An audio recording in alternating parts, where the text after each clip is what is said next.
So say we all. From the Sunshine State, I'm Greg Carlwood, and we lucky few can read between the lines of reality enough to see that the psychopathic, archonic elite have a completely different metaphysical orientation when it comes to what this world is, its true history, and the unseen forces that drive it. We might not have been read in on the details, but from the esoterically potent naming of their companies and the strange statues and logos that seem to pay homage to ancient gods, to the notion that war is often a cover story for seeking ancient texts and artifacts that fill in the holes left in their own timeline reconstruction and the lost technologies of the past, it's clear that there's a lot left out from the public eye. Well, more and more independent researchers are looking at this, as well as various cultural legends from around this island Earth, and concluding that we might be in a cosmic system that's a lot less fixed than advertised. And when the great sky clock strikes 12, whenever that might be, the Earth seems to go through massive catastrophe and upheaval, wiping the slate of history clean to start again. If this is true, then of course the management class is content keeping the masses enslaved with fake green paper economic illusions and distracted with endless entertainment options and culture war issues to debate, while they apply their vast resources to seeking knowledge on when to expect it and building a vast network of bunkers and tunnels to weather the cosmic storm. Probably right on top of the last fast tunnel system that was used in previous rounds of system resets. Well, wouldn't you know it, today's returning guest Jay Weidner wrote a book way back in 2003 titled The Mysteries of the Great Cross of Hendaye, Alchemy at the End of Time, about the decoding of an artifact hidden in plain sight that talks of such a cataclysm and points to a place of refuge where inner Earth tunnels seem to go for miles. If you don't remember, who could blame you? But Jay has been here twice before, once in 2014, talking about Archons, Mount Shasta, and the Brotherhood of Saturn, as well as 2013 in episode 68, breaking down his work on Stanley Kubrick and his film Kubrick's Odyssey, which has grown into a series of 3 films now. You can find all of his work at jweidner.com as well as sacredmysteries.com. He also does a great interview series called Reality Check on his YouTube channel, and it's great to have him back. The real-life Indiana Jones archetype, ancient relic decoder, and cosmic sky clock timekeeper. Jay, welcome back. Hey, good to be back. It's been a long time, over a decade. The much simpler world of 2013 and 14, but I know all these interviews tend to blend together, but you were a big part of this show's early days, and I recently had a guest, Matthew J. Bell, bring up your book, The Great Cross of Hendaye, and I was just super into it and surprised that I missed it. I guess Archons and Kubrick were just too exciting for me at the time, but your co-author on this book, Vincent Bridges, sums it up by saying, "What we've been taught to regard as history looks a lot more like the residue of a millennia-long global conflict over control of this secret and its ramifications, this secret being the cosmic cycle." But I love that. Would you agree that they're okay with us believing pretty much anything except this truth about the season of catastrophe, as you call it in the book? Yeah, they don't want us to know about it because they want to be ahead of the game. They knew about it the last time, 12,000 years ago, and they had some kind of escape hatch, various theories on what it was, probably underground. And so they've had the upper hand ever since the catastrophe because they had all the high technology and knowledge saved. And the rest of us who were just savages living out in the middle of nowhere, barely living, we were always at, and so we've had interactions with these advanced beings the whole time for the last 12,000 years, advanced human beings. Graham Hancock's Fingerprints of the Gods, about how they went out and taught men and women how to farm and hunt and, recast civilization. And so here where I live locally, I live near a mountain called Mount Blanca, and it's the holy mountain to the Hopi. They went underground in the catastrophe and were saved by the ant people, who were apparently the residents of the underground chamber that's in Mount Blanca. And I'm working on a new film, interestingly enough, which is sort of based on the work of Chris O'Brien, which postulates that the Great Sand Dune Park, which is right under Mount Blanca, is actually the inside of Mount Blanca. It's tailings. They ran it through AI, and it told me that the sand was all uniform, of the same exact kind, that it was exactly what you'd find if it came out of a mountain. There's no other explanation for it, for the sand dunes, actually. The geological explanation doesn't make any sense. And here's the great part. Chris O'Brien told me that they did a drill down in the sand dunes, and they got down to the surface. Sand dunes are like 900 feet high. They got down to the surface and they found an ancient forest underneath the sand dunes. And they got some organic material and they carbon dated it, and the trees died 12,000 years ago. So, is apparently the ant people, whoever they are, they knew the catastrophe was coming. They dug themselves a chamber inside the mountain and brought some of the Native Americans in with them and saved them. So it's a pretty interesting story, and it's all over the world. And so what we're really talking about is this Cross of Hendaye, which is this cross in a churchyard in the south of France, right on the Basque border with Spain. It mirrors the 4 tarot cards, 17, 18, 19, and 20. And you can find 17, 18, 19, and 20 on the Cross of Hendaye too, by the way, if you look close enough. Somebody built it like around 1600 or so, 400 years plus. And it may even be earlier or based on another cross that was falling apart. And so it's clearly made by a Freemason. There's Freemasonic symbols all over it. And my venture deep into Freemasonry has shown me that Freemasons are, one of the things that they're doing is they're watching the solar cycles. The Cross of Hendaye postulates that there's 4 cycles or 4 yugas. Oval with the 4 A's on the cross is the 4 yugas, and the 8-pointed star is the center of the galaxy, and it's right across from the angry sun. So the center of the galaxy makes the sun get angry, is what the cross is saying. And it also makes the sun get happy too. It just depends on where it is in its heliocoidal spin. And I regard the monument of the Cross of Hendaye as the most important monument on Earth, because we don't really know much about the pyramids. We know that they're incredible. We know they're impossible, and that itself is amazing. But the pyramids aren't really telling us anything. We can't read. The hieroglyphs come from the second dynasty, not the first dynasty. The first dynasty is where all the cool stuff was made. So, all the pots that look like they're machined and everything. So I believe that's all pre 12,000 years ago. I believe that the first dynasty in Egypt was destroyed, and then somebody came in and took it up and created the hieroglyphs and the whole system. And I think like Brian Forrester would agree with me on that. He's found enough evidence in Egypt to show that it had been hit by something hot and heavy 12,000 years ago. I think that, and I think the reason that the Cross of Hendaye is so important is because it's giving us real information and true information about our universe that would seem impossible for someone in 1600, frankly, unless they were some kind of really well-read, well-traveled person. They would have had to gone to India. They would have had to gone all over Europe. They had gone to Egypt. 1600, it was hard getting around in those days.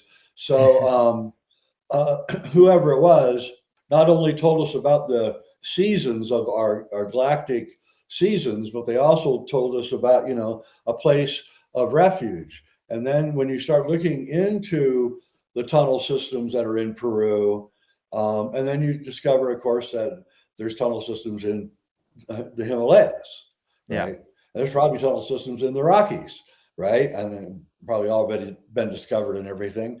And so the ancients, we know Mount Blanca, and by the way, you can trace, if you get on Google Earth, you can trace the sand from the sand dunes all the way up the side of Mount Blanca. And I would say where that sand trail ends is where the entrance used to be. It's probably not there anymore, landslides and stuff, cover it all up and everything. So all over the earth, we have these myths about a catastrophe, horrible catastrophe that nearly killed everybody on earth. Then we have all across the earth myths about some men on boats coming around and rejuvenating civilization again.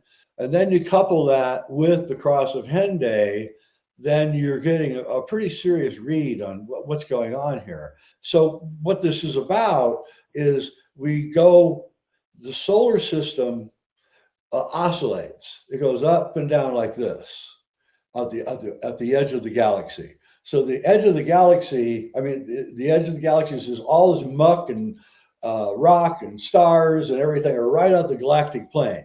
And our solar system goes up through that galactic plane, comes out over the top, then comes back down, then hits that galactic plane again, and goes back up and over, back up, hits the galactic plane.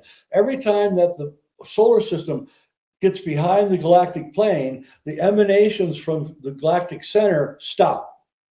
They're no longer there. The sun turns yellow. We're in the middle of the Kali Yuga, where there's nothing but war, strife, danger. Our only spiritual leaders, only thing that they can really tell us to do is like what the Buddha did, was just say, just forget it, dude. Just sit under a tree and do not participate in this nightmare, right?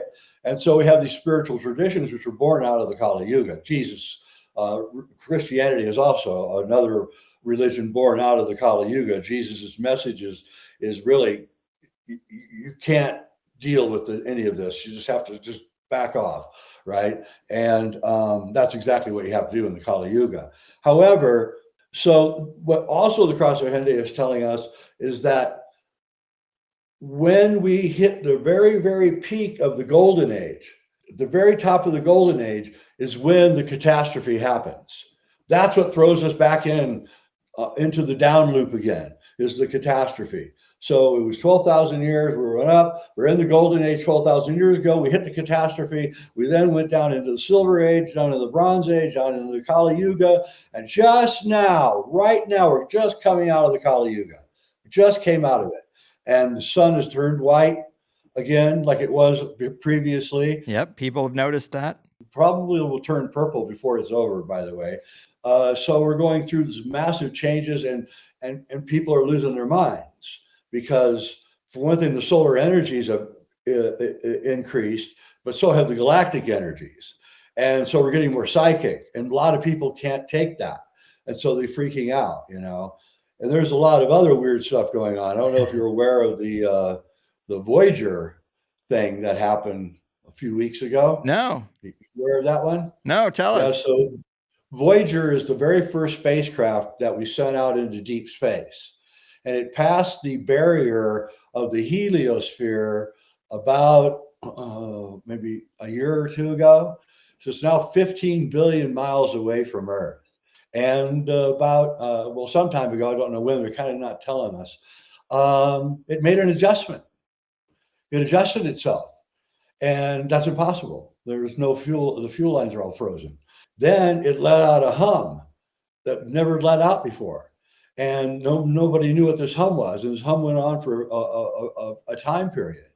And then finally, they put the hum into AI, and the AI discovered the harmonics, prime numbers. None of this could be generated by the crappy computer that's on the Voyager from 1977, right? Yeah, I don't even know how they would read a signal like that. Yeah, we may not even be the ones that the signal is meant for. We don't know. But anyway, Michio Kaku, the Japanese astrophysicist, he says that he thinks we're in contact with aliens, and that it hit a tripwire, right? So some kind of surveillance system way out there, and they hit the tripwire, and that's how it got adjusted. And then they came in and they shot something at it, which created the beam that we read as the hum. There's a hypothesis. I don't want to get off the Hendaye thing, but this is really interesting. There's a hypothesis that's just kind of new hypothesis by a Japanese or Chinese science fiction writer, Cixin Li. And it says that the reason that we never see aliens is because the entire universe is a dark forest, and it's filled with predator aliens that remain hidden for fear of other predator aliens, right? So everybody's hiding because they don't want to be seen because they're worried about other hostile forces. Well, we foolishly put Earth's address on the Voyager when it took off. Literally, it has Earth's address. It has a golden record album, Mm. that anyone who discovers it can play. And it's got all the people in all the languages saying hello, and Beethoven and Bach and all this other stuff, right? But we gave our address. In our naive days of 1977, we thought all the aliens were benevolent. But what if they're not? Right. So Let me jump in here because I don't know how much stock I can put in every little NASA mission and all that, but the idea of a cyclical cataclysm, I mean, this goes to all sorts of indigenous cultures. As you said, you mentioned the Hopi, but they're not the only one. And no. the story of this cross, and I'll put it up on the screen so people can take a look at it, but there are so many details. It has a Latin phrase across the top that says, "Hail to the cross, our only hope." And as you mentioned, at the base, a star, the moon, and the sun with a face that looks kind of angry, and they kind of match the tarot cards. There's also the INRI inscription that we know from the cross with Jesus, but you say in the book that this had an alchemical phrase that it meant before the Jesus motif, right? That's kind of interesting. Yeah, in fire, nature is renewed, Well, is there you the go. alchemical interpretation of it. That's true about alchemy because we use fire to cause substances to transform, not fire like a match, but plasma as a fire. That is how it's renewed. And then the earth is renewed through the interaction of the solar plasma storm that comes every 26,000 years. The remnants of the solar plasma storm are all over the Southwest United States. It's quite evident to me that the Grand Canyon is actually a lightning strike. Yes. There's no tailings. If it was eroded from the Colorado River, there'd be a whole bunch of mud and dirt at the very end of the Colorado River from thousands and thousands of years of erosion, but you don't find that. All of the strange, misshapen rocks and formations all over the Southwest, northern Arizona, and southern Utah, I believe, were all formed by this plasma storm. All over the Southwest are Indian, Native American pictograms of plasma, literally plasma. And Dr. I'm going to forget his name. He's from Los Alamos. Anyway, he's a plasma physicist. And he, works at Los Alamos doing plasma experiments. And he went out one day to look at art with his wife on a Sunday in Santa Fe. And they have all these, art shops in downtown Santa Fe with Native American art, locals, Southwest Indian Native American art. And he's like, whoa. He's like, every one of the Native American art had plasma drawings in them. And he was like completely stunned. And that sent him off looking at the petroglyphs from not just American Southwest, but all over the world. There's these plasma petroglyphs that have been etched onto the side of cliffs and things, as if everybody witnessed some kind of incredible thing, right? And our local most biggest hunk of plasma is the sun. It's just a giant ball of plasma. And every once in a while, it gets all twisted because the orbit of the pole of the sun is slower than the orbit of the equator. So the electrical magnetic lines begin twisting, and they twist and they twist and they twist.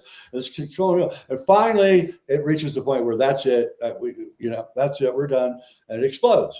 And we see plasma events in the sky. We have terrible things happen to us. Robert Schoch he's a professor at University of Boston.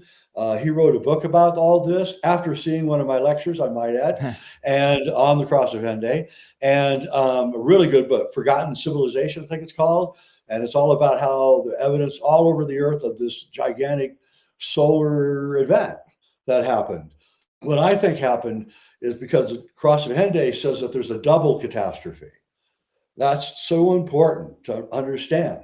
So what happened is, at first we got hit by something that occluded the skies, threw so much dirt up into the air that we went into darkness.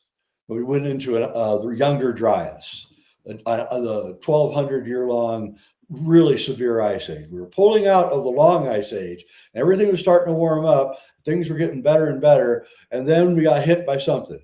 Now, I contend that it's a galactic superwave.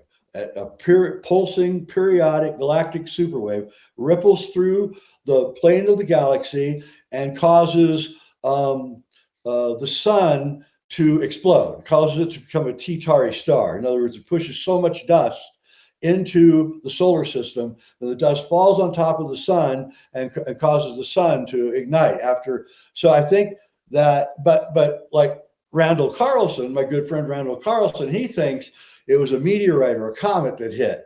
Okay, that's what threw us in the younger dryas. I really don't care, because the signature of a galactic superwave and the signature of a comet or a meteorite are the same. You'd have the same exact intergalactic elements that would be spread all over. So you really can't tell what happened. But the second catastrophe is the one that comes 1,200 years later. Okay, so we're thrown into the worst ice age of centuries for 1,200 years. Even down as far as like Iran, it's freezing cold. Okay, people are reporting back how cold it was even there. And so all of a sudden, there's this giant warm up, which causes the ice to all melt suddenly and giant flooding and all of this stuff. That's the second thing, the second catastrophe, which is the solar catastrophe. So first, the Earth goes thrown into the younger dryas by some mechanism, some exterior mechanism, right, that causes gigantic cold, right?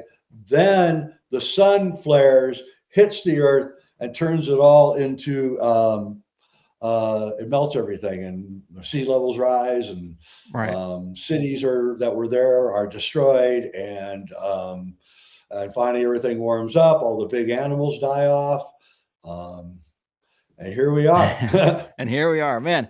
So many thoughts. So I have some quotes here from you where you've said the very basis of esotericism is the relationship we humans have with the sun. And the entire point of Freemasonry seems to be passing down the knowledge of galactic solar outbursts every 6 to 12,000 years. So just a cycle. And I've heard you say there's also smaller cycles. Like you think maybe the Chicago fire was when it was hit with a part of the cycle that might happen every 400 years. And that makes sense because that's such a mysterious event.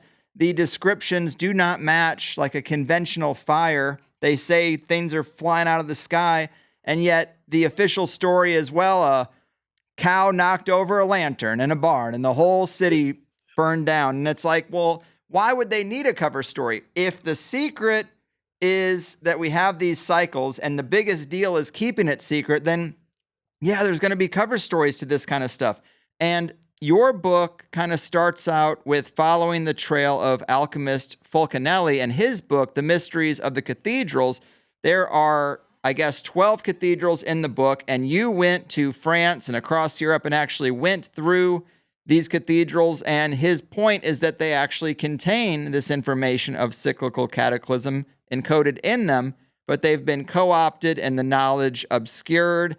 You know, we just had the Notre Dame have that mysterious fire recently. Was that because people started to figure out they can look for these codes and secrets in the cathedrals? It seems like Fulcanelli would say yes. And it's just really interesting because you also brought up the Native American beliefs about the arches in the national park and plasma. This is just, we're all over the map. But you did a great interview with Robert Temple about his recent book on plasmas.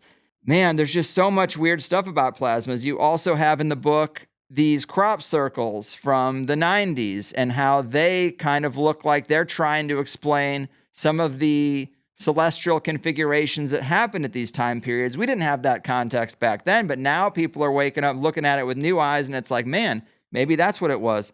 But these arches in Arches National Park, they think they're portals, and I'm trying to understand how portals and rock and plasma all kind of interact. Like, what's the relationship there? Because there's also a Murumuru, the Gate of the Gods, which is in Peru, of course, in Peru, but it's just this cutout in the rock, and they say it was a gateway. Well, it seems like there's some relationship when we get into certain places where plasma causes rock formations to be gateways. It's kind of hard to understand, but talk to us about your thoughts on that. All right, so the pyramids are built out of granite. The cathedrals were built out of granite. Why? What's so important about granite? Granite has a high amount of quartz in it. Okay, quartz is highly conductive. All right, it has electromagnetic field in it. So what happens is that you'll get places that are hot spots on Earth, like Skinwalker Ranch, where there's there's just all this weird stuff going on, and it's a high amount of plasma because of the geological terrain that governs it. I live in the San Luis Valley, which has, more UFO sightings than any place in North America. They're not really UFOs, they're plasma flying around, but everyone thinks they're UFOs, whatever a UFO is. These hotspots are generally the Native Americans wouldn't live there. Sedona is another hotspot.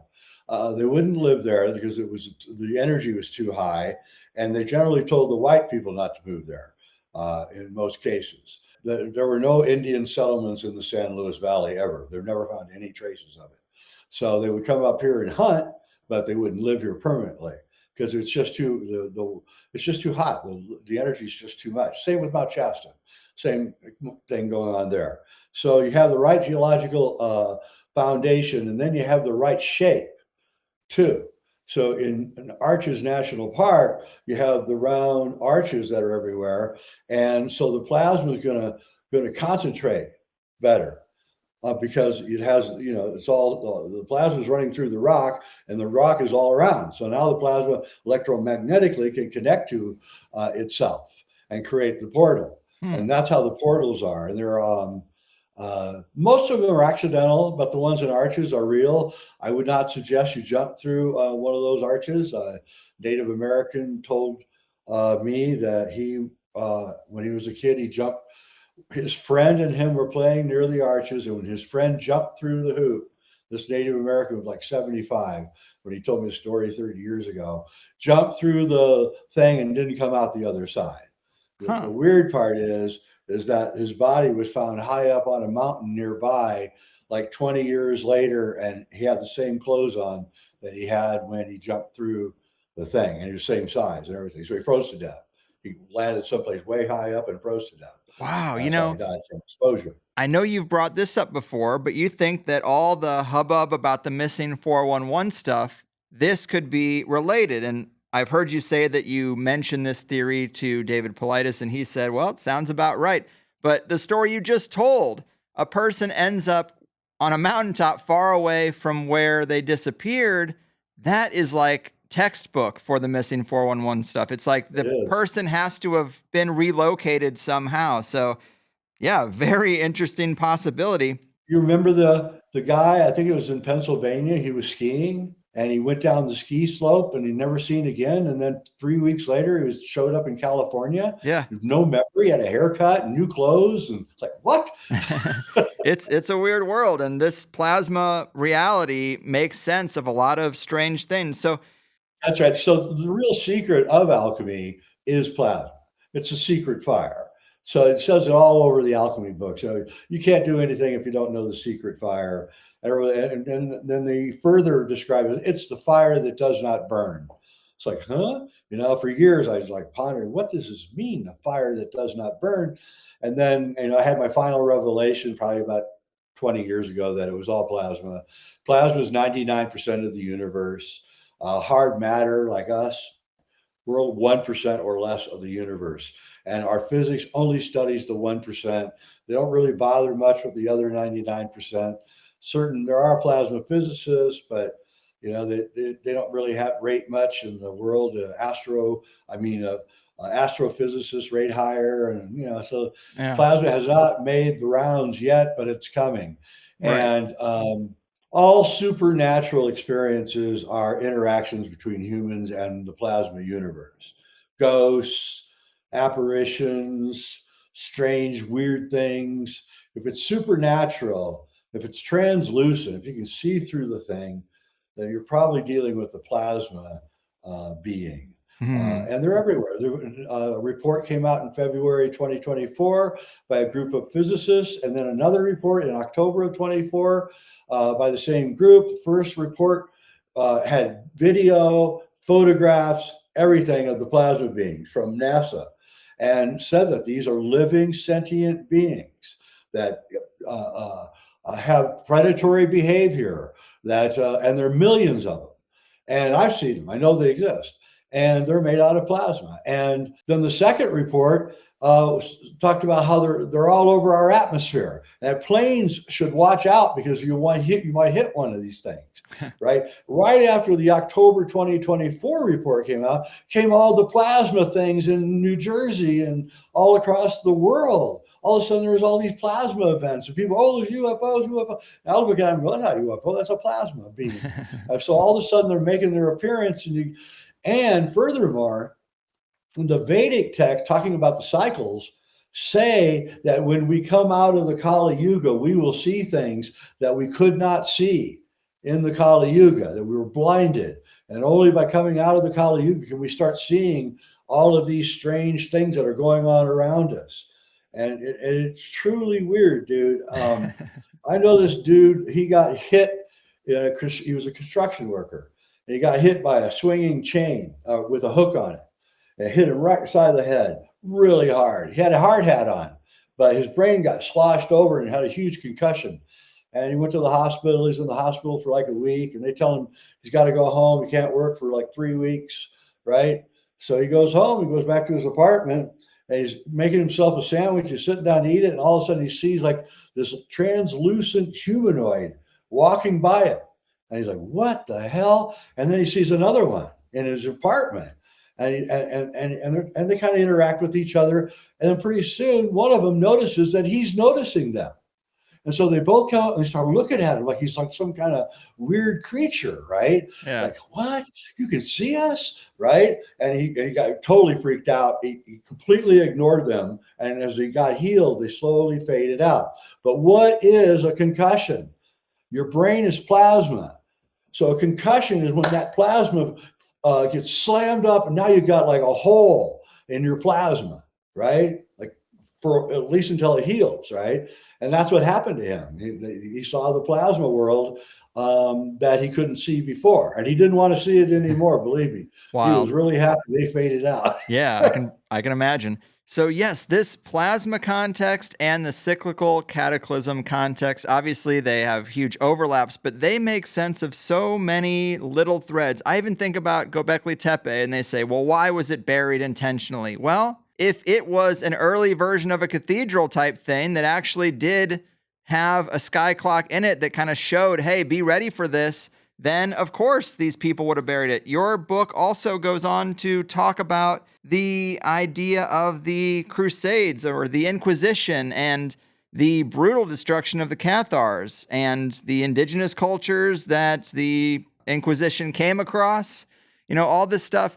It's a new context for why that would happen, because it wasn't just to convert people to Christianity. It was like, well, we're going to create a new myth for humanity, or at least the West, and we got to remove all the indigenous people who remember the true nature of this system and how the cataclysm comes back around again. So that context was really interesting. But to add in a little more about the cross. So the cross points to, as you decoded, Inca Cave in Cusco, Peru. And when you got there, there is another cross. It seems like maybe it was a replacement for some previous cross, but there are massive tunnels there. So when you start to learn about the massive tunnels, they're kind of everywhere. So you could throw a dart on the map and probably find some tunnels underneath, but it's still significant that you decode this cross. It points to this area of Peru. And then here's an article I found yesterday on Columbia1.com from just last year. And it shows how far ahead you were on this. I mean, 20 years. But it reads, Inca Tunnel Network in Cusco, Peru. Scientists consult ancient texts for clues to its location.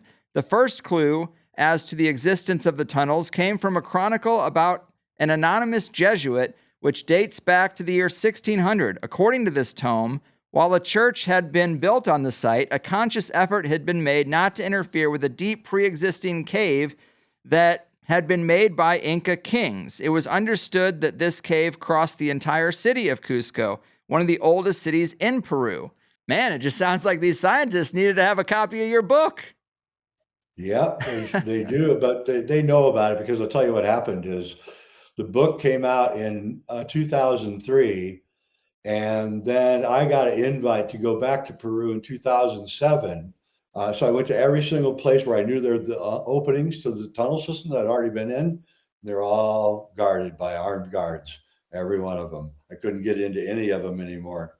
But if you're in Peru and you're in Cusco, there is something that will kind of prove my point. Go to the Temple of the Moon. Just ask one of your tour guides; they'll take you to it. I'm pretty sure you can see it.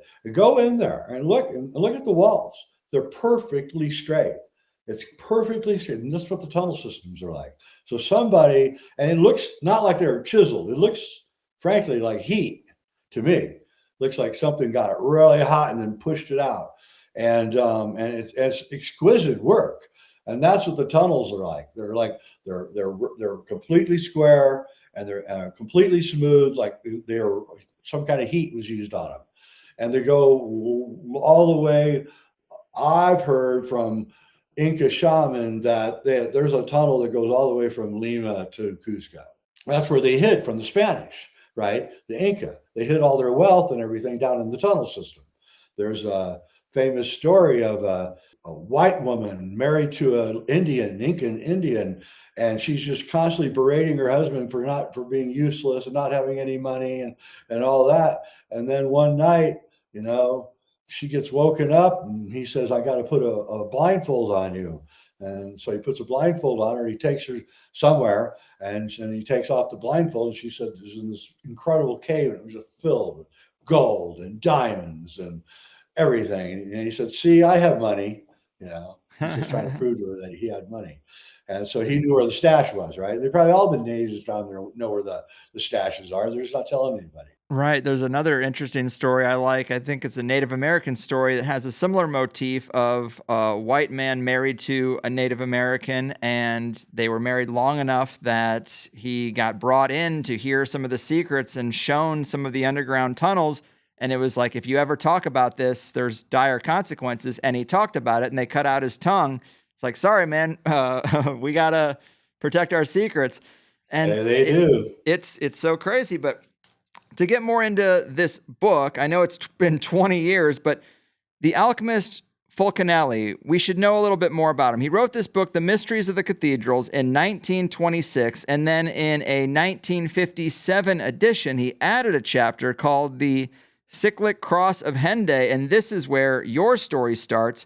Well, this guy in particular, we know that he wrote under a pseudonym. Some people don't think he's real. And you've told a story where the OSS, pre-CIA, they went looking for him. They sent 30 agents to France trying to find him, took one of his students and interrogated him pretty roughly for days on end. I mean, do we know who Fulcanelli was? He represented a group of alchemists that wanted to get the secret out before they knew that what time it was, because they knew they'd already been to the Cross of Hendaye, and they knew that it was now time to release really the information that alchemy is real. That's all Mystery of the Cathedrals does. It just reveals that there really is alchemy. Whatever you heard about it is wrong, and here's your symbols in the cathedrals and the Cross of Hendaye that prove that it's real, and now you figure it out. Pretty much that's what the book is about. And every 20 words or so is italicized. If you're reading the book, you do a deep dive. Now you got Grok or whatever on every italicized word. If you do that, you will be incredibly educated. I mean it. That's what I did. I didn't have AI or a computer in. I had to use a library. But anyway, so all this stuff is all related. That's what's so weird about it. It's like alchemists are using plasma in their experiments, and plasma is what caused the catastrophe, and plasma is the great secret of alchemy.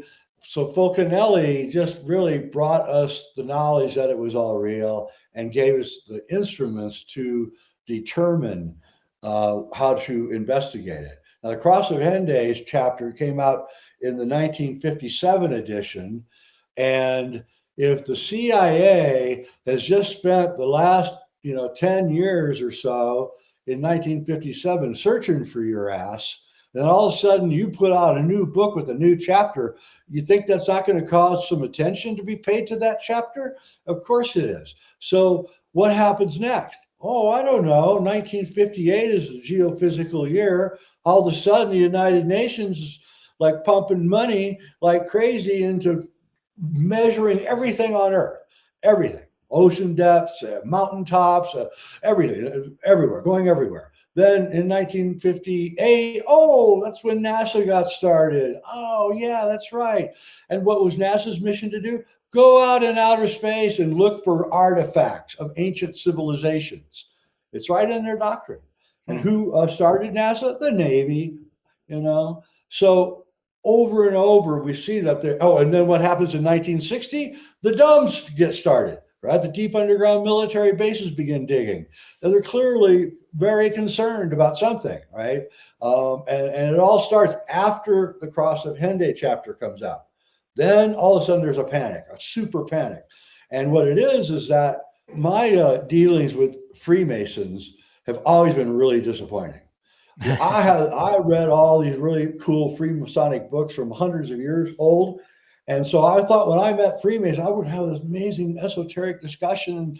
And all I met were businessmen and salesmen. And, that's all there were. There were no esoteric knowledge at all. So my theory is that they had just lapsed into forgetting everything, not reading their own books, not looking into anything.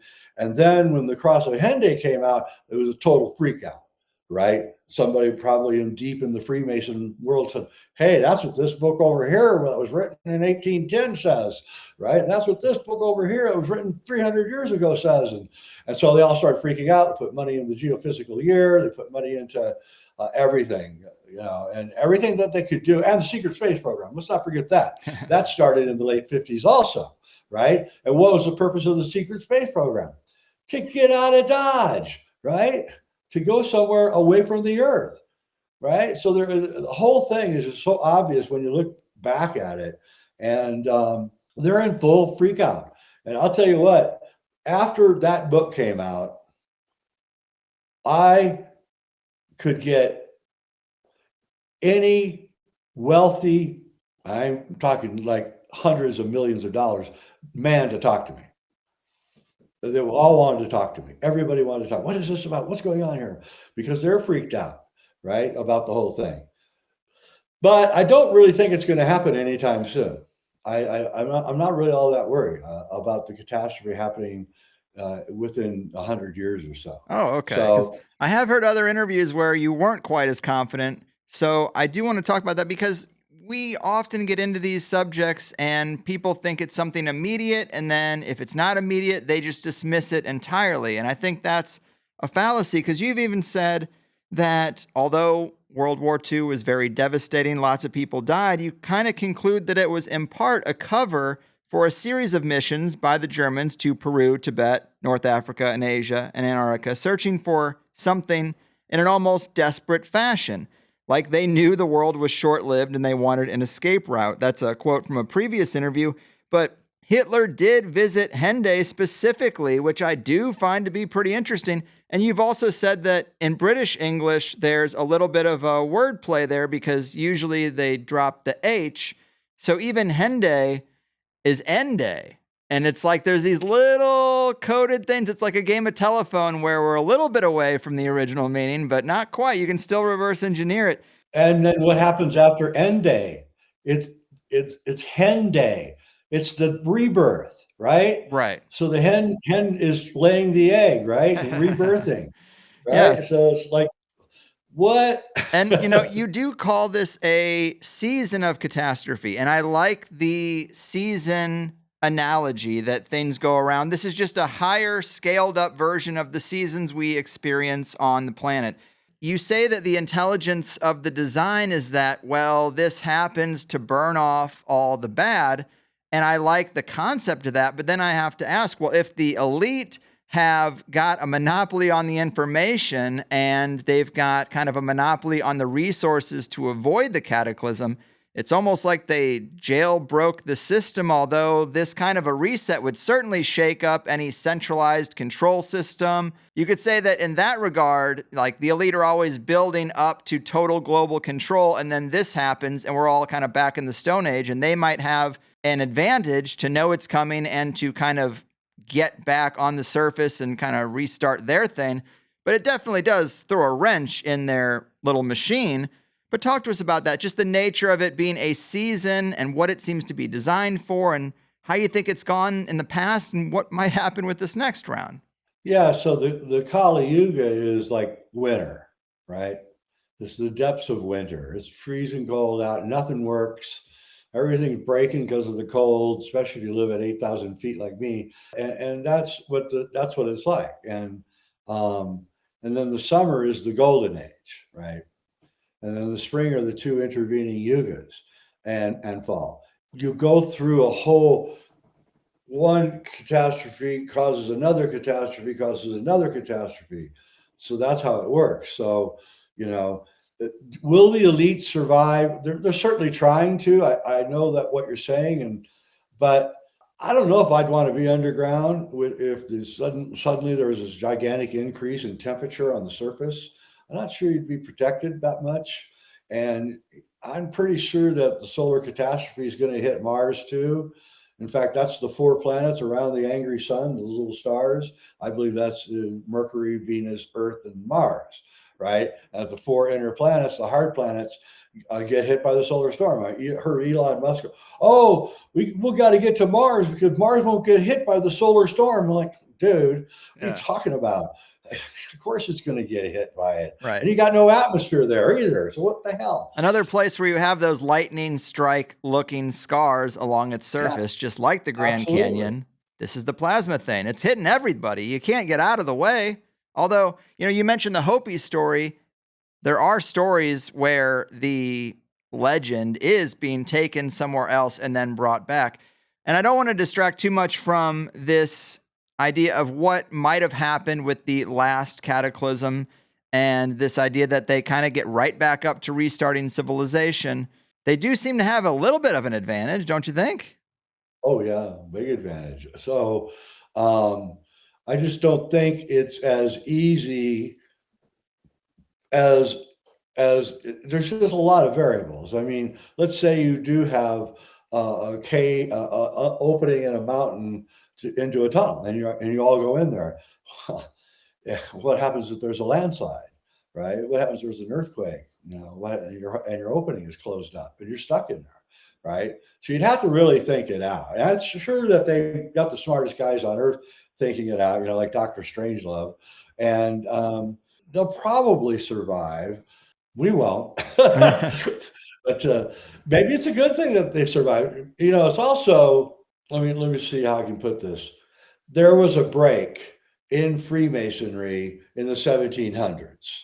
What happened is that the schism was between what I call the ones who actually know what alchemy is and the ones who don't know but think they know. Okay. And the ones that do know broke off and said, no, we can't have any more to do with these guys. They're not good people.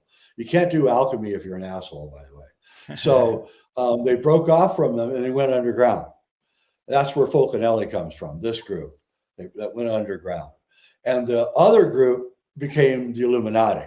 They took over the world in the 1700s. That's when they took over the world. And and that was their goal. And I think what happened is the first group found out the plans of the bad group. And so, holy crap, we don't have nothing to do with this, right? And so this group lives underground.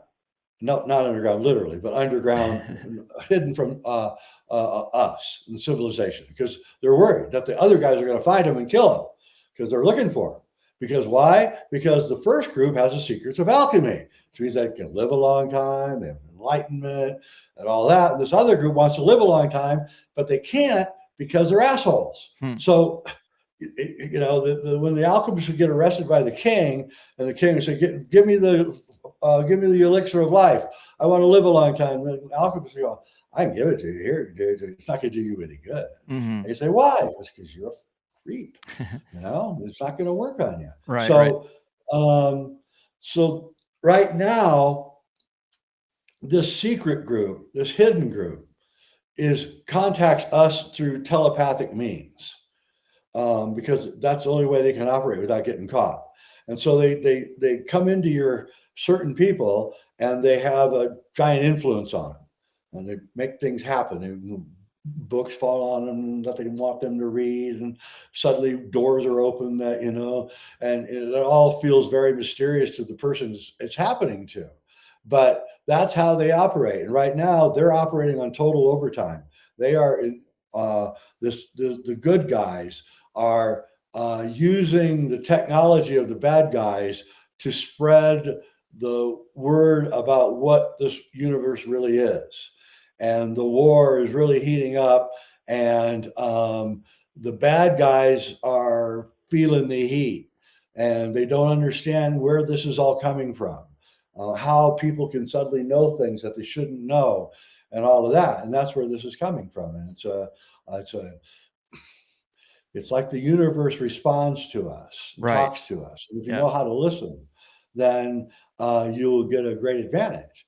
And I believe that I've been contacted by this group. I have a couple of very strange experiences where I believe I was contacted by this group, and they want me to do everything I can to get all this shit out. I love it.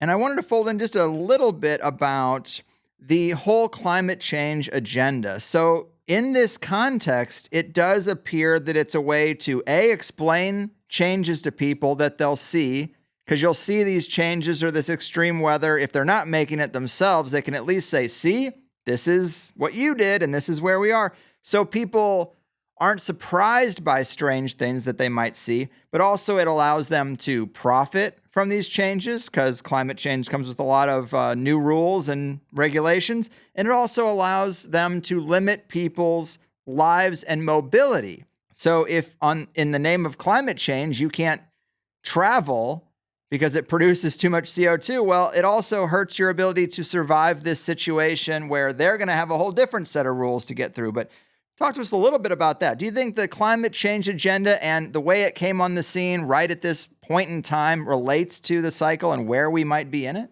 I think they're using climate change for many things.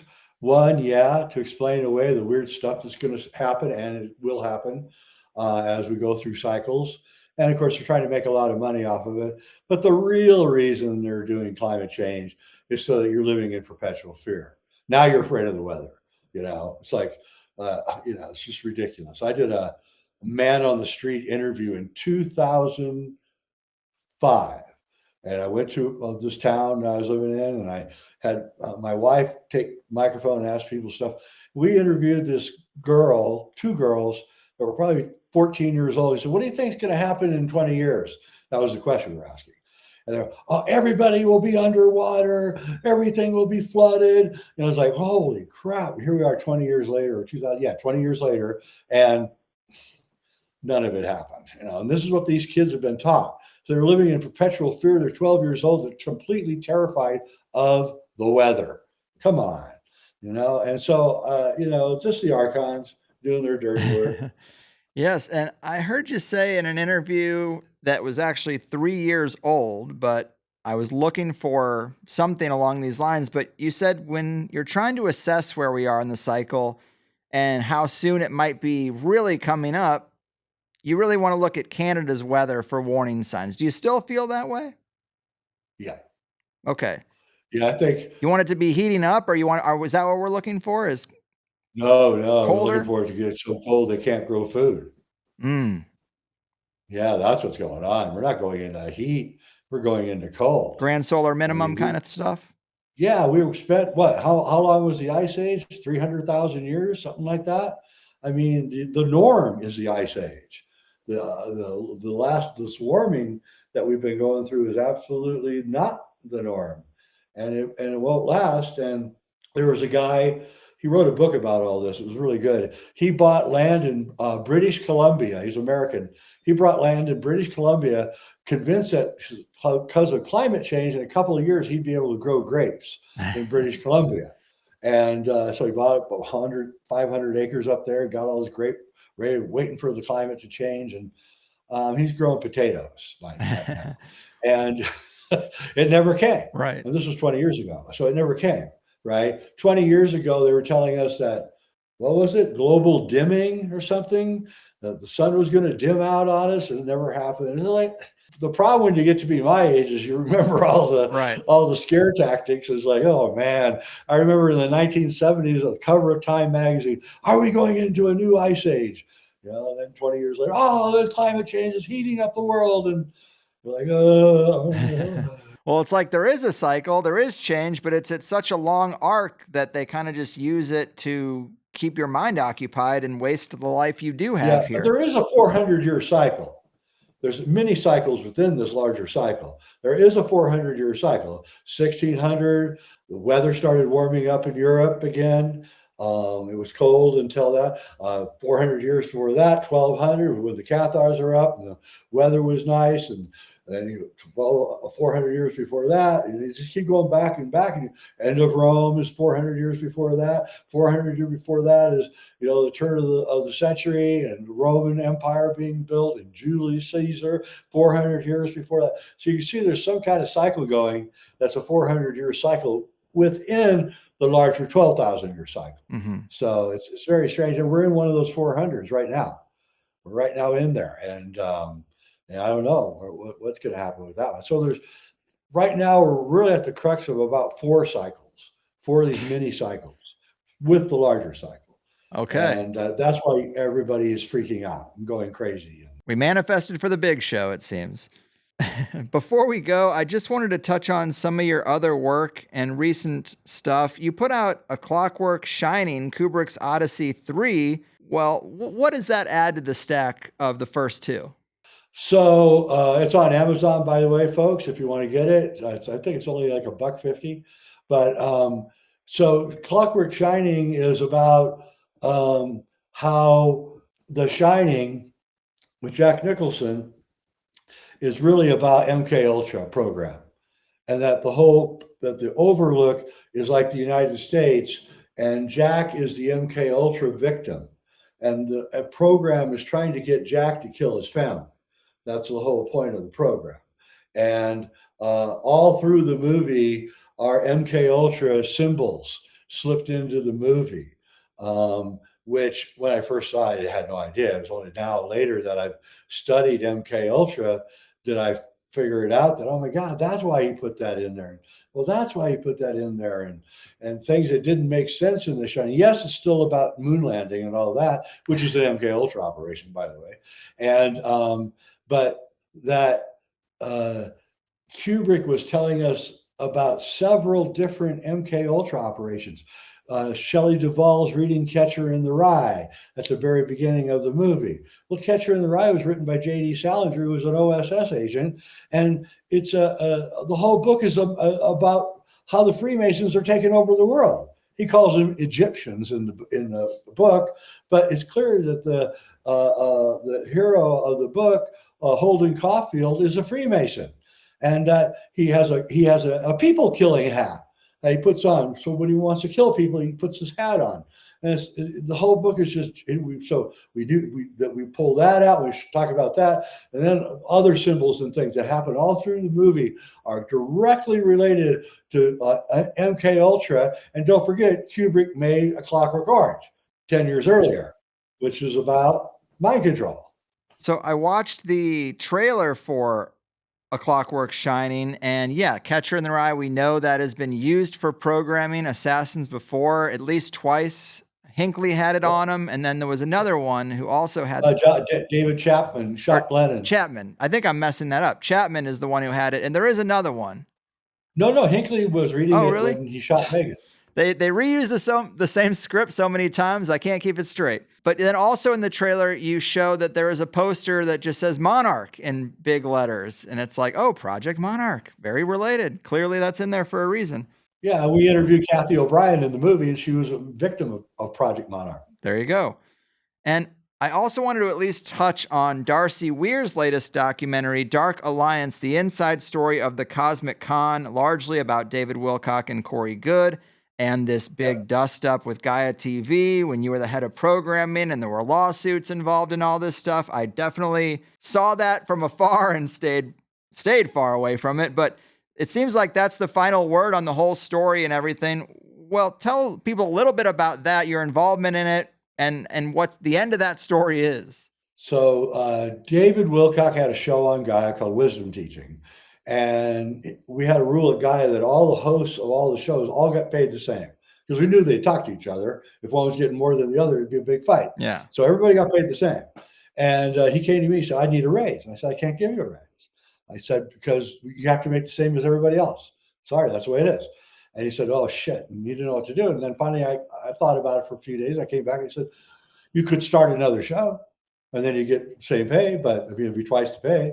And he said, that's a great idea. So we worked out we tried 2 or 3 different things, and none of them really worked. And it looks like it wasn't going to go. We couldn't find another subject matter that would make it exciting enough to get an audience. And then one day I get told by David that he's met the insider's insider and he wants to do a show with him. And I'm like, oh boy. So then I say, okay, well, bring him in and we'll meet him. So he comes in and it's Corey Goode. And Corey Goode tells us that he's in the secret space program for 20 years and that he's been to Mars and the moon and he hid with the reptilians. And, I'm with my boss. We're both listening to this. And, I'm like, but my boss really liked it. He thought it was great. So we did a show, Cosmic Secret or Cosmic Disclosure. And the company Gaia threw their weight behind it. It was the only show that I produced on Gaia that literally the entire company got thrown its weight behind it. So it became a huge hit, gigantic hit. The show had been going on. I was just really my boss was really the guy who was the producer. I really just set up the cameras and the lights and mics and everything and made sure it all ran well. So I wasn't really charged of content, but I was watching the content. And as the content went on and on, I was like, got more and more like, what the heck? And then finally I caught Corey in a couple of errors, you might say, where he had said something that I knew had been broadcast by someone else a week earlier. Right. And now he was using that and verbatim saying it. And I confronted him. I took my computer with the camera and I went right out into the studio and said, you got this from here. And, and deer in the headlights and everything. So anyway, to make a long story short, I finally decided to quit producing the show. I had quite enough of it after 2 years and somebody else took over. And then 6 months after, and I warned everybody, that guy, I sat on the manager board and I said, this is going to damage this company like no tomorrow. That dude is radioactive. We need to find a way out of this, right? And I know they all heard me, and they laughed at me. And they thought I was silly. 2 weeks later, David Wilcock writes a 21-page resignation letter calling everybody a Gaia Luciferians. Then Corey begins a 3-year campaign against Gaia, driving down its stock from $30 a share to $5 a share. And he's going all over the internet and he's doing everything he can to destroy Gaia. Not realizing, of course, he now knows this, that we treated him better than anybody else. He went to all other producers after he left Gaia, got crapped on. The distributors destroyed him. They all lied to him. I was telling him the whole time he was a guy, you have no idea, dude, how good you got it. I've been in showbiz for 40 years. That place is a jungle. And so then eventually I found out that he was doxing people with his little cadre of people, and they were doxing people that were my friends. And so I went public. Got a YouTube show, Reality Check, and I went after him. And I said, I told all the lies that he told and how he ripped off my film, The Last Avatar. And I went on and on and on. And then he wrote me an email saying that he was going to sue me, steal all my money, and crush me into the ground. And that was in 2019. In 2020, he sued me the same week that the lockdown happened. I got a $5 million lawsuit with Cliff High and Chanter and Gaia and one other person. I couldn't understand why he was suing this other person. After $50,000 in lawyer fees, it got dismissed in April 24. and April 1st, 2024. Now Gaia has a gigantic lawsuit against him. They've tried to settle, but Corey can't settle because Gaia very likely is going to take his hide. And Corey, if you're listening, I can tell you, I have not talked to Gaia in years, but I know a lot. And I can tell you, they got something on you, dude. You should just give up. I mean it. But you're going to take it all the way because I know you're a stubborn criminal. Man, well, I appreciate you laying that out. I know you get asked about it, and people love the little dramas. And David Wilcock in this story is one of the very few things I've said no to covering because it just seemed like a bridge too far to me. And I know that makes me look like a hypocrite because people can look through the 15-year history and be like, dude, you've covered a lot of really crazy, out there, weird stuff. Yeah. That was something you thought was too much. And it wasn't that it was too much. I mean, the 20 and back thing is too much to me. I don't understand why they would take people and have them work in the secret space program off planet and then bring you back into a body and de-age you 20 years. They just kill those people if they really wanted to. Of course they would. But they were so afraid the secrets would get out. Right. It was more about just the sliminess of the thing. And like maybe the fact that it just seemed like a red herring and it was so popular that I was like, I'm going to not do this one. But I don't know. I just appreciate you saying so. And I know you get into a lot of stuff and we have to be open-minded, but also somewhat critical because we know they're lying to us. We just don't know to what degree. So that's right. Take everything with a large grain of salt. Yes. And with that, I mean, it was great to talk to you again after a decade. I'm glad we're both still kicking and doing our thing, but I know you have a lot of irons in the fire. Do leave people with your links and anything else they should know about coming down the pike. Yeah, I have a 7-part series I've shot. It's all called The Invisible Universe. It's about the plasma universe, and it's got Robert Temple and all sorts of big wigs in it. It's going to be great. I'll have that out by the end of the year, I hope. Amazing. So yeah, jweidner.com, sacredmysteries.com. Yep, and Reality Check on YouTube. Love it. Awesome. Well, again, glad we could talk. And I love this story of the Cross of Hendaye. I know it's going back 20 years for you, but it's a little fresh for me. And it does seem to be the most important story we could tell. So thank you for doing it and take care. You bet. All right, man. Thanks. And boom goes the dynamite, guys. The return of the great Jay Weidner. I will be honest, I put Jay in a pretty high category of people that I have liked in this field over the years, but the Corey Goode, David Wilcock days were a big turnoff, and I'm glad we could fit in a little bit about that at the end. I'm glad he's distancing himself. Maybe should have done it sooner. Happy it happened at all. And forgive me if I sound a little bit sick. It's because I am. I got sick in summer, unvaccinated. I don't know how this could happen. My EMF environment isn't that bad. I've been getting sunlight, not eating terribly. I'm a little pissed. But the show must go on. And I would say, based on what I just said, yeah, now I'm thinking about it, you can find, obviously, things in the THC archive that are level 11, over the top, wild, just like the Corey Goode stuff. So to even be super critical of that probably makes me look like a hypocrite. But I just know that ridiculous stuff is seeded in this culture to distract us and get us caught up on false narratives. And that is what his material always felt like to me. Even if we interview some rogue researchers who have wild conclusions, to me that's different than something that seems seeded. It seems to have inauthentic, inorganic momentum. Like, that's an op. That's a little different.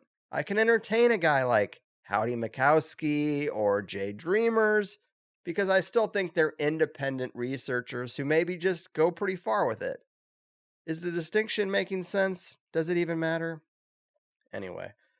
And David Wilcock, man, you will not hear me use the term grifter very often, but saying that he's a reincarnated version of Edgar Cayce to his crying on air in that interview, I think it was Coast to Coast, because his life was in danger. And then the Corey Goode stuff, and then he made a full-on QAnon documentary. So he really is the definition of someone who jumps to whatever is trendy and doesn't really have much of his own thing. And David Wilcock fans will be screaming into their phones right now, because he does have some pretty wild, deep books like The Source Code. But I said what I said. And I've also said this before, but there's really only 2 high-level people I turned down for the show in 15 years. And when I say high level, I mean episodes that I know would have gotten views but just didn't feel right to me, and that's David Wilcock and Roger Stone. It's funny to see so many comedy podcasts interviewing Trump and J.D. Vance and Kash Patel, even a little bit of Steve Bannon getting around, making the rounds. Well, just anyone connected to the administration, because to me, I like being counterculture. I like being on the outside talking about what's going on the inside. I wouldn't want to get too cozy with the insiders because the nature of interviews is largely going to be friendly. I can't help but be friendly, and I'm not a very controversial person despite the material that we talk about, but I'm not confrontational either. And so you get in this situation where you're just going to look soft and naive if you're not willing to ask the insiders the really tough stuff. And if you ask them the really tough stuff, they'll probably just say, well, you can't air that interview anyway, or we'll sue you. Easier just to talk about them than to be sitting down with them, I guess, but irrelevant. Either way, big Jay Weidner fan. Can't believe this Cross of Hendaye work completely got overshadowed by the Kubrick work and the Archon stuff in the early days. But I guess I was 29 when we last spoke, so I just don't think I saw the value in something like the Cross of Hendaye work as I do today. Even cyclical cataclysm, that's a big theme these days. It really wasn't back in the day, maybe. I mean, pre-2012, sure. But I guess maybe we're just going through that again. Just that mindset is resurging. But I also was going to mention that, yeah, it is a little unfortunate that he kicked off with the Voyager anecdote, because I also definitely do not think we can maintain contact with something like that. I know I'm not alone in wishing he didn't go there, especially so early. We can't even keep a phone call going in a tunnel or an elevator. So save it with this thing of us getting signals from far out in space from something we sent up in the 1970s. The heliosphere, they say, is this protective bubble of the entire solar system, and we're all inside of it, all the planets. So you send this 1970s technology probe out of that bubble, and it still works? You don't even know what's outside of that bubble, really, or maybe even what's inside it. But how are you going to plan for something that still works 50 years later through all sorts of foreign materials, foreign types of radiation, heat, extreme cold? Come on. But like John Perkins saying that defunding USAID is a shame and vaccines are saving lives in indigenous South American tribes, sometimes we just go with it and let them say their thing so we can get to the actual good stuff a person is here to talk about. Like talking about the cathedrals as not originally just Catholic buildings, but alchemical vessels. Here are actually some images from the book showing the Tree of Life overlaid with the front facings of some of these cathedrals. Pretty interesting. I expected to talk a lot more about Fulcanelli, and I actually bought the book in question, but he summed it up pretty well in terms of what was relevant. And I also wanted to mention the missing 411 stuff. We did touch on that. If I can remember correctly, sometimes the research I do, the preparation I do, listening to a guest talk a bunch of times, and then a week goes by, I'm like, did they say that on my show? Or am I just remembering them saying that somewhere else? But we did touch on it, I'm pretty sure. But I wanted to add that in the David Paulides books that I've read, it's very common for people to say they felt a weird static in the air, or smelled something weird, or even describe the hearing of a crackling sound. Maybe these are portals opening up in the landscape. Hard to know for sure. Last time I talked to David, I think he emphasized the big boulders being nearby often, and Jay looped that in too. Stone gates, in a sense, some plasma relationship with stone. Wild stuff. So great first hour, great second hour for the plus people. We talked a lot more about the details of potential resets, especially in North America. Why all these empty streets and landscape photos of entire cities?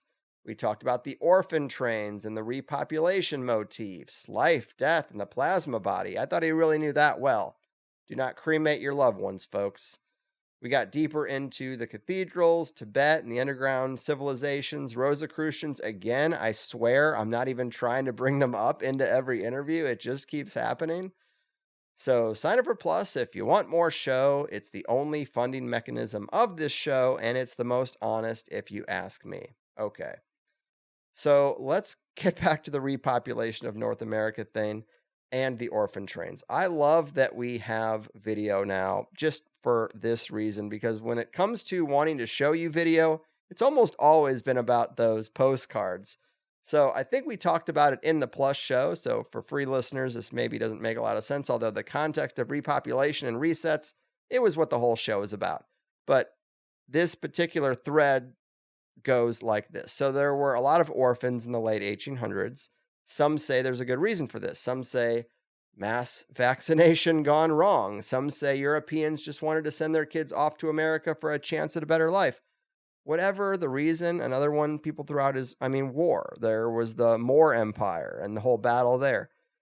Yeah, I guess a lot of adults could have died. But whatever the reason, there were a lot of unaccounted for children. And then you have these postcards. Many are French, and I guess it could be just a weird sensibility of the time, quirky humor, but it feels like a little more than that. So the alternative suggestion is that they were growing or cloning babies at that time and then using them to populate areas that had all the people wiped out, but the buildings still standing, maybe from some kind of cataclysm they weren't even aware of. Maybe these cities have had buildings empty for a decade plus, and they're just sending people out to them. It's hard to know anything, but the reason I think this is deeper than just a jokey postcard thing is because of the Cabbage Patch Kids brand in the 80s. Why did that emerge? Why was it so popular? Well, I looked up the founder of Cabbage Patch Dolls, and it was some guy who got notoriety for their interesting aesthetic design, which he actually ripped off from some woman and then got sued. That's not important. He called them little people. They weren't called Cabbage Patch Dolls until they were sold to a company called Coleco, I believe it is. Because gamers might remember the term ColecoVision. It was an early gaming system that competed with Atari, but Coleco Industries, according to Wikipedia, was an American company founded in 1932 by Maurice Greenberg of the Connecticut Leather Company. So now we don't have this huge leap from the 1800s to 1980 when we remember the Cabbage Patch Kids brand being popular. Now we're a lot closer to a person who might know what this was about, might remember these old postcards and some potential operation from that time, because the guy formed this company in the 1930s. So maybe he saw the greater significance. And Maurice Greenberg, there are several historically significant guys with that name, and the one we want doesn't have a Wikipedia page, but apparently he was a Russian Jewish immigrant. So do the Russian Jews know a little bit about this cloning thing? Hard to say. I saw this comment on a thread about the Cabbage Patch Kids too. I thought it was worth reading, but somebody says, my grandfather told me that his grandfather was dropped off on the porch to the family in the early 1850s. I never thought much about it till I heard this Cabbage Patch theory. It really had me wondering if his grandfather was one of these Cabbage Patch babies. And yeah, I think a lot of families have these stories of a member of their family kind of just integrating. It wasn't all so closed. I think our family trees were a little more open in the past because things would happen to adults and kids needed to be cared for. It could be related. I don't know. A lot of things happen. War, poverty. But it is a provocative rabbit hole to go down. And we've been down it a couple times, so I'm sure you guys know. But good interview with Jay. He is a pro, no doubt. In higher side news, it seems like the transcript archive is done. We're still working out the kinks of having the two sites talk to each other to verify memberships, but We're very, very close, and it should show up in the next couple of days on the website for $12 tier members. And you'll see a button right under the video that will take you there. So the way we've structured it is there's just a box that is for the $12 people, and that box contains the video episode and this button. And, I've been kind of playing around with it. It is very slick, and it breathes a lot of new life into the archive, and I just want to get it working. And then if we open it up for 30 days for all the current regular Plus members, like I wanted to do initially, that's great. Because it is important that people see what they're asked to sign up for before they sign up for it. Although the video episodes, I think, really is the main draw. But either way, that is about it around here. I am sorry that functionality is late, kind of out of my hands. But let's also move on to the last interview with Matthew Arrett and the response from it. Very mixed, as I expected. I actually think it was so detail dense that some listeners struggled to actually understand what was going on when some of the comments just didn't make sense to me. The reactions I got back. One of them was that I interrupted way too much, which I kind of disagree with. I let him go for 10 or 15 minutes at a time, didn't say anything, and the core questions were still not addressed in a couple of cases. And then there were some people that said me pushing back is a bad look, or I should open my mind more to what the guest was saying. And that is where I wonder if they truly understand who had the closed mind.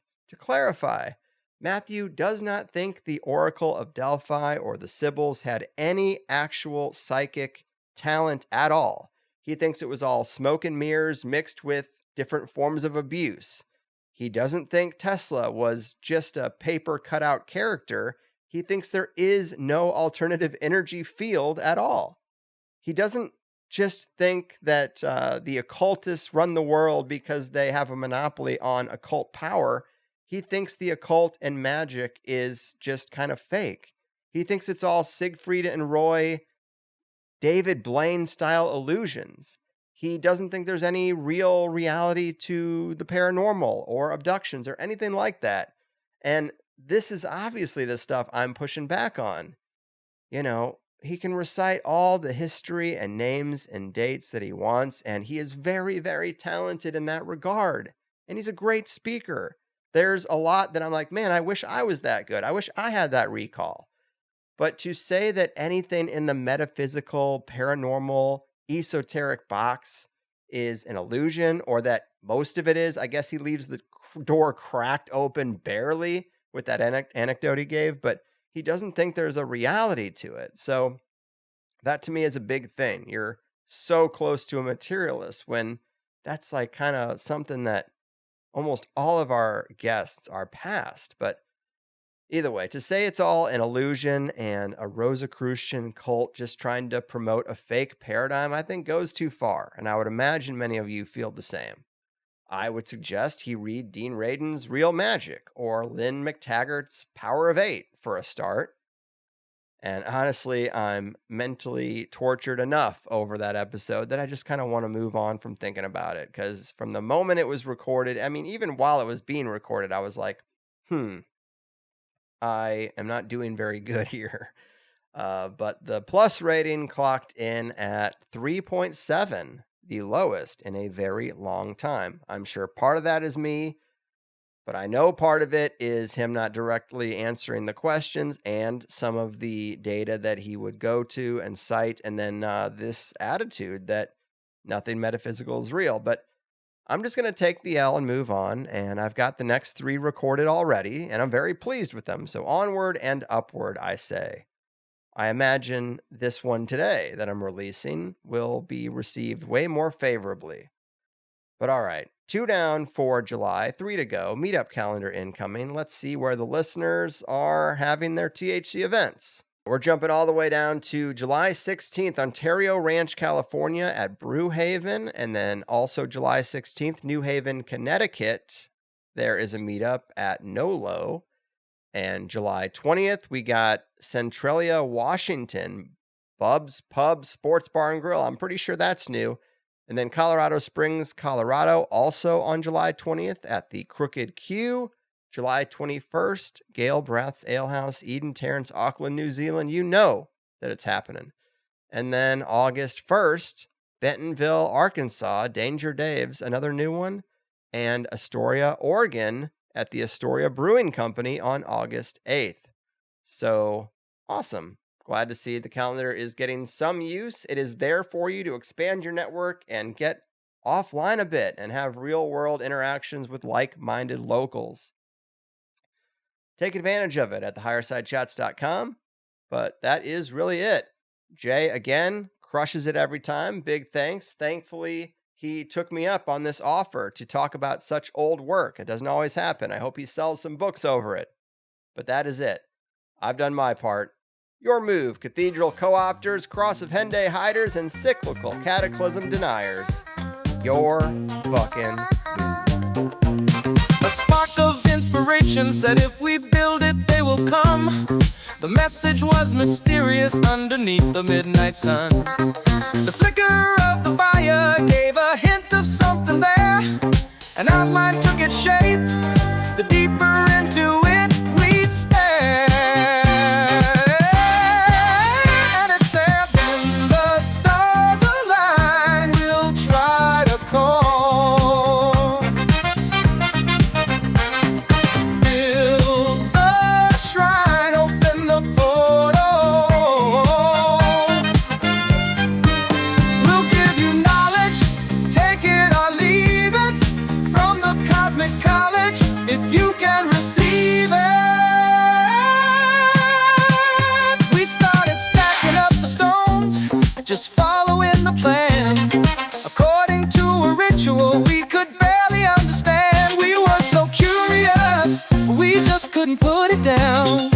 When the steps were all complete, we gathered around. And it said, when the stars align, we'll try to call.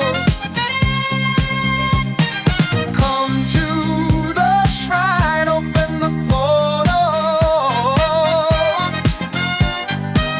We'll give you knowledge, take it or leave it, from the cosmic college, if you can receive it.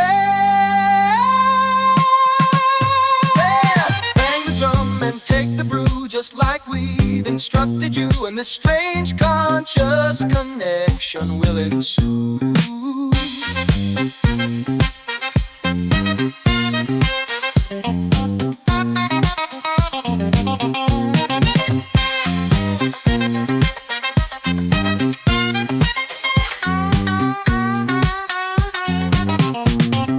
When the stars align, we'll try to call.